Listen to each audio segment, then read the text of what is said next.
Bumabad na ako masyado sa Legend, guys. 136 matches. Nasa Legend 2 pa rin ako.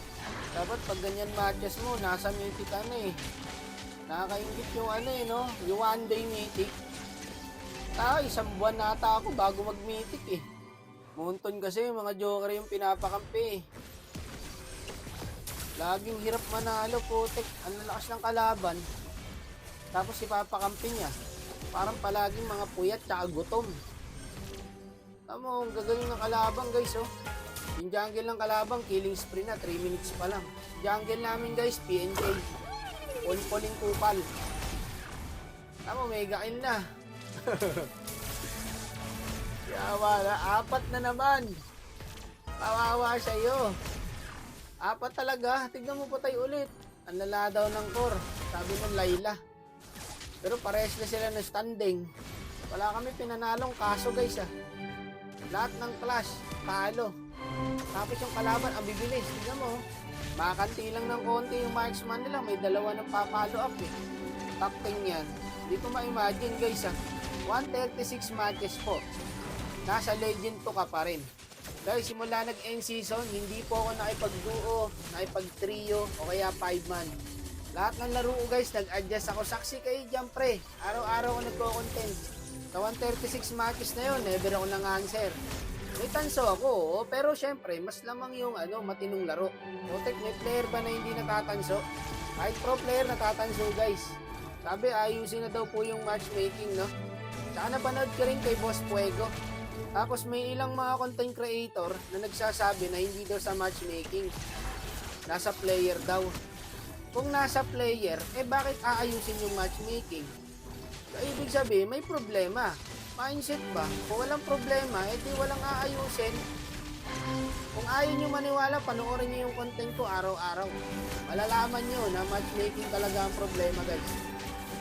Huwag na tayo magbiruan dito. Alam nyo naman na napakalala ng matchmaking eh. Hindi na makatarungan pare, kailangan na talagang ayusin. No, tayo ay nagpapakatotoo lang po. Huwag nyo na ipilit na nasa player. Kasi subok na pare. Ako babad ako sa solo guys. Kaya alam na alam ko ang bawat kakupalang nangyayari dito.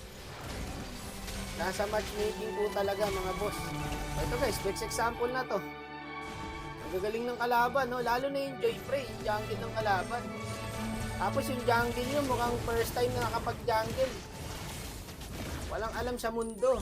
Yung jungle ng kalaban, 16-1 yung standing. Yung jungle nyo, 2-7. Tapos patay ulit.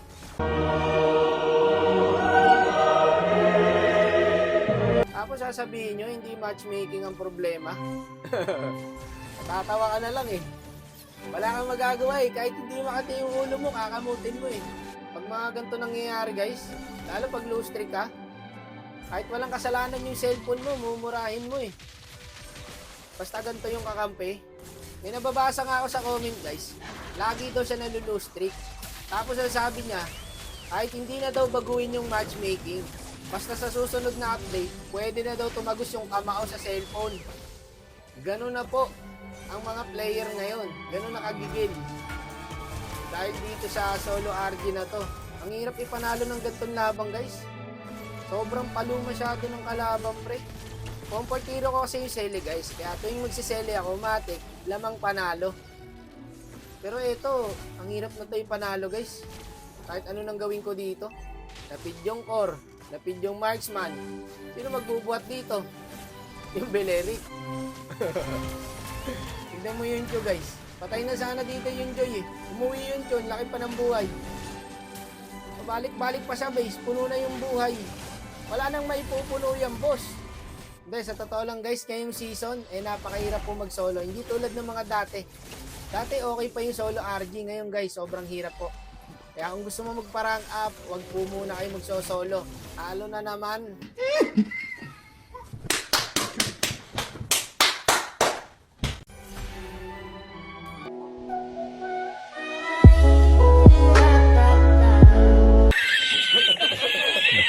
Okay, another dikit na laban na naman po. Sobrang dikit na laban na to.